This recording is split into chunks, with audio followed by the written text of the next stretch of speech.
Kung ang Pampanga ay kilala sa kanilang magagarbo at naglalakihang mga parol, hindi na ang papahuli dyan ang probinsya ng Tarlac na kilala bilang Belen Capital of the Philippines.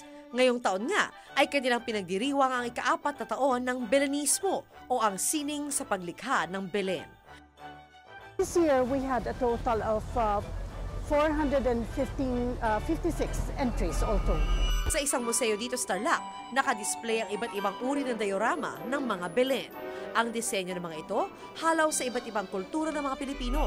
May Belen na ang tema ay ang Panagbenga Festival ng Baguio. Meron namang kalamoy pista ng pahiya sa Quezon. Meron ding Belen na animoy nakalutang sa tubig at ang tema ay ang nakalipas na bagyong Ondoy. Pero ang pinaka-highlight ng Belenismo sa Tarlac taon-taon ay ang mga naglalakihang Belen na matatagpuan sa iba't ibang lugar sa buong probinsya. Kaya naman pagkagat ng dilim, isa-isa na naming tinahak ang mga ito sa Tarlac para masilayan ang kanilang mga pinagmamalaking Belen. First stop ay ang bayan ng Capas.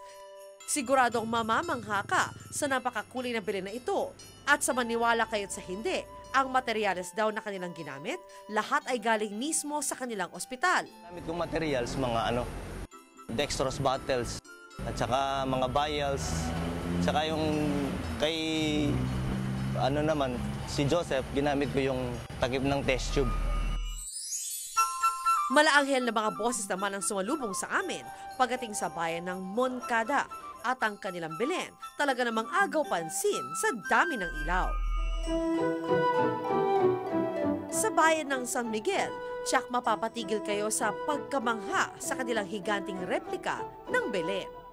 Hulyo pa lamang daw nang ito'y sinimulang gawin at all organic pa ang materyales dahil mga dayaming kinolekta sa lugar ang ginamit sa pagbuo nito. Pumunta po ang lahat sa inyo sa Tarlac. Kami ay handang-handa mag-asikaso sa inyo sapagkat gusto namin ipakita na dito sa Tarlac magagaling ang mga kabataan namin.